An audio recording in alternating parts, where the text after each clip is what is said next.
Yo, what's up with the YouTube? So we back with another reaction video, and today we finna be reacting to a video by Squabble Spot called The Dark Truth Behind Sauce Walka versus Go Yayo beef. Now I be seeing these dudes go back and forth, you know what I'm saying, online sometimes, but I don't really know what all they beef behind. You know, I know Sauce Walka, he from Houston, and Go Yayo is from Fort Worth, and I know that they used to be friends back in the day, so we finna check out this video. Make sure y'all hit that like button. Make sure y'all subscribe. We ain't gonna waste no more time. Let's go and get straight into it. Got in his feelings with Yayo. I'm gonna touch on this. He got in his feelings about Yayo when I started saying King of Texas. You never go on live outside, walking up and down streets in Fort Worth. Never. Be NBA young boy that bad. See, first you wanted to be me. You was my. Jimmy, we got sauce seasoning and flavor. So you go back to your city and you tell these people what y'all do.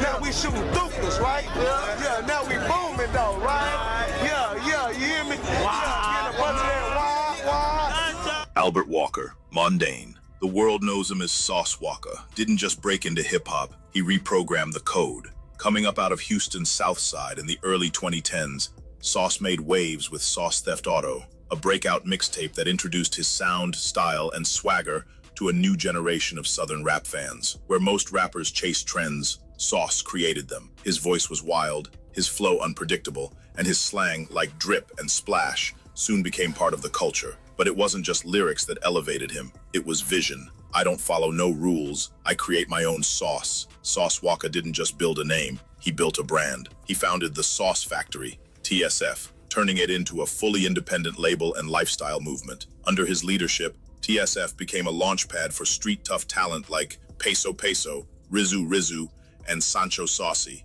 But the genius wasn't just in the music, it was in the marketing. Sauce turned everyday moments into viral spectacle. You never see him change up his movement.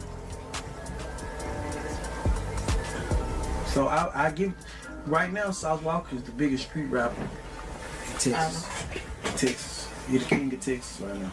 Sauce Walka would even try to use his influence over the artists by suggesting that they just squash everything. I was listening to Sauce Walka song, Yayo, and in the song he said that every time I called Bugatti, he pulled up and ran it. Every time I called Bugatti, he pulled up and ran it. I tried to set y'all up some fights, you start talking Spanish.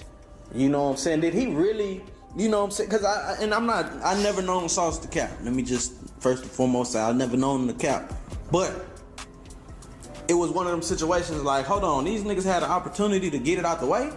Couple times. And Sauce set it up. Couple times. Flashy fits, raw rants, money showers. He leveraged social media like a billboard, making himself and his crew impossible to ignore. Every TSF drop was an event. Sauce flooded YouTube with back-to-back visuals, built a brand off his slang, and moved like a mogul without needing a major label. But success brings weight, and with TSF's rapid rise came tension from other corners of Texas. One city in particular had its own story, and its own voice ready to challenge the throne. While Houston celebrated Sauce's drip and independent wins, you know, a lot of people in the Dallas area say you messed that deal up when it came down to QC, that you made a wrong decision by not linking with them when y'all had that opportunity. The money they offered, you know, we had that in our pocket at the time, and I didn't know what I know now, but I knew that Yayo was something special. I remember vividly looking at Coach K talk to me, but he's looking at Yayo, and I saw how he was looking at him. See Coach K looking at him. Man, if he would have signed to QC, he would have been, I ain't gonna say he ain't lit, Go Yayo, but he would have been, he would have been a raw fit for the label. Where he was looking, I was like, we never even told him no. It was just like when we left QC, like I said this before, man, we went to Warner Brothers, the guy who signed Pimp C and E40 and Britney Spears and Jason Derulo, one of Yayo. Went to 300s, you know, everybody was at 300. Atlantic called, the guy who signed Young Boy and... Okay. First, I think Boom dropped what? Fort Worth had Go Yayo, a different breed. Born Kyron Xavier Peters, Go Yayo came up with a voice forged in the trenches. His breakout hits, Boom, Damn Yayo, Drill Time, weren't polished, but they were powerful. His bars painted life as it was. Gritty, violent, and real. Unlike Sauce's flamboyant showmanship, Yayo prided himself on being unapologetically street. Now this is like, you know what I'm saying, how I say, we could get this other thing. But them other niggas over with, at the end of the day, I stopped with him because of Boo. You know what I'm saying? Boo was finna stop that nigga. They had an altercation at Freddie's studio. C Slick told the whole story on the Dallas Globe interview. They had an altercation at Freddie's studio. You know what I'm saying? Yayo ain't want to fight somebody. He ended up pulling up to Boo Brother's house. Boo Brother ended up drawing down on him, spitting on him or whatever. Goddamn me, bro wasn't with him. So they wasn't doing Boo after that. I'm not knowing.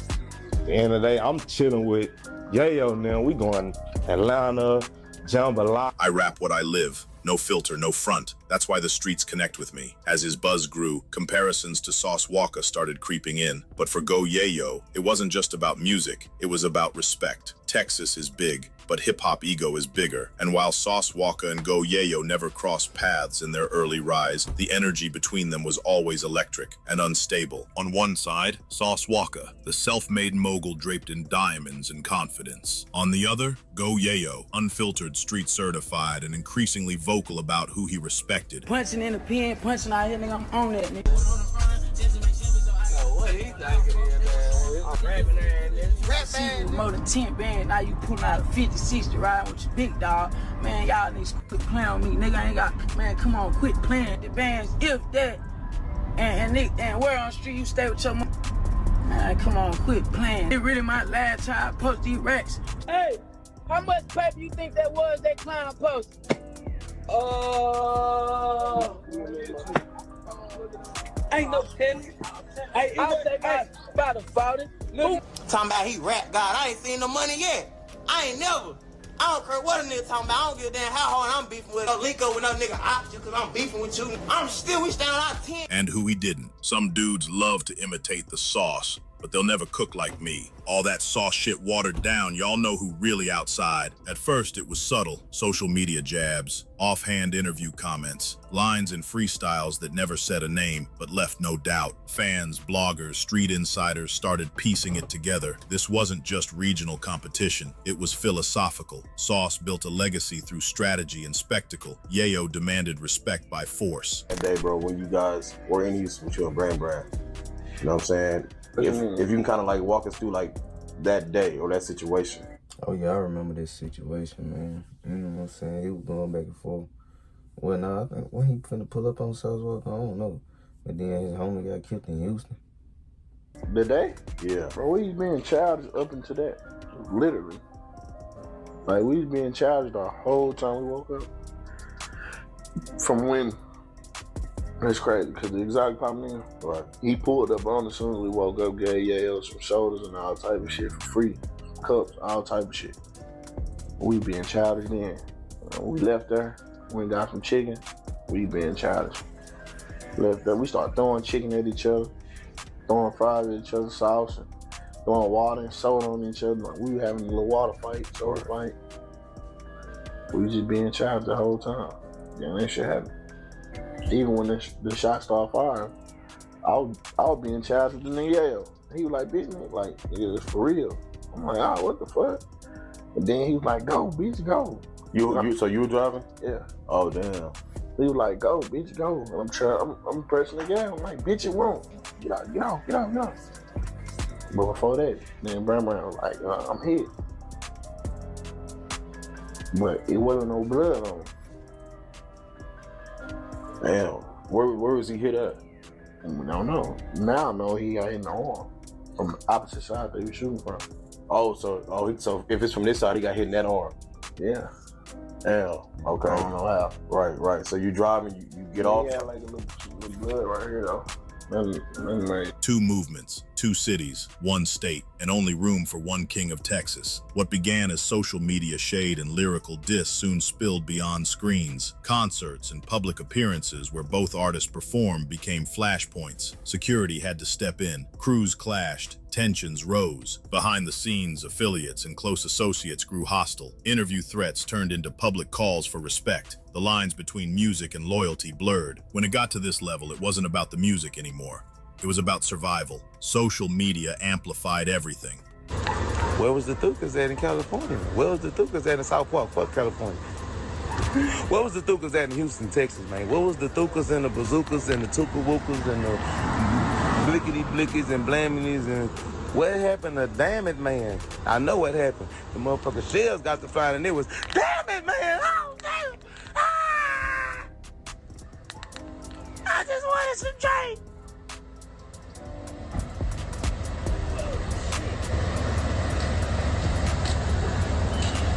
I'm just saying, though, put that young superstar, and why you put that little boy in that fucked up situation like that? Led him to believe that you were just so much of a big bad guy that he was safe around you. You wasn't safe.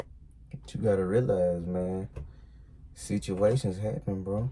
You know what I'm saying? He was in Memphis with Say So P and they got shot. Say So P passed away. I mean, it can happen at any time, bro. By the time you getting plucked at, you can't go out of town to California and go even, you rapping about hustling and trapping and getting packs. You can't even go to California and score weed because they're gonna rob you because you're a hoe. You know what I'm talking about? Pull out the facts, man. Somebody lied to you, young man. Everybody know. Sauce Walka is the nigga that go gets niggas changed back in the street. On-stage altercations, off-stage drama, online reactions, fuel for the fire, and law enforcement, they were paying attention, monitoring concerts, watching crews. A rivalry meant to raise hustlers' voices risked becoming something far more destructive. The Sauce Walka, Go Yayo saga shook the foundation of Texas hip-hop, exposing the high stakes behind music and identity. But the story didn't end in Houston. In Memphis, violence erupted at a show associated with Sauce Walka. The incident led to serious consequences. It wasn't a like you said, it wasn't a Houston versus Fort Worth or Dallas or anything like that.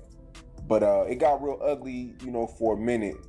And now things have cooled down. What's your take on you and Go Yayo right now? What's the relationship like right now? Have y'all spoke? Have you wrote them? They just went back and forth a couple days ago. So I don't think this ain't gonna end.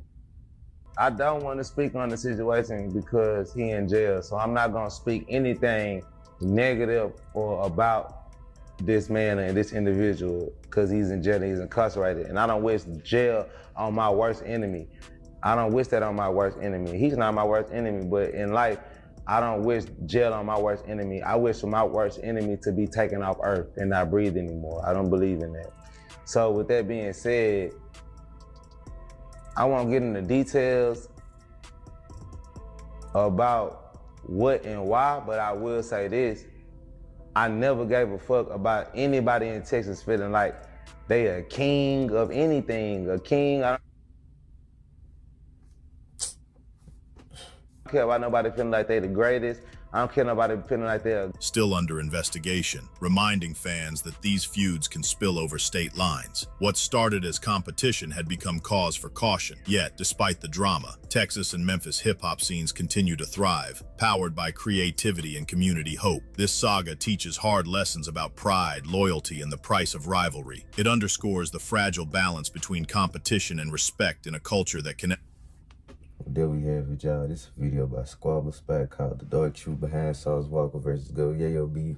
You know what I'm saying? I don't know, man.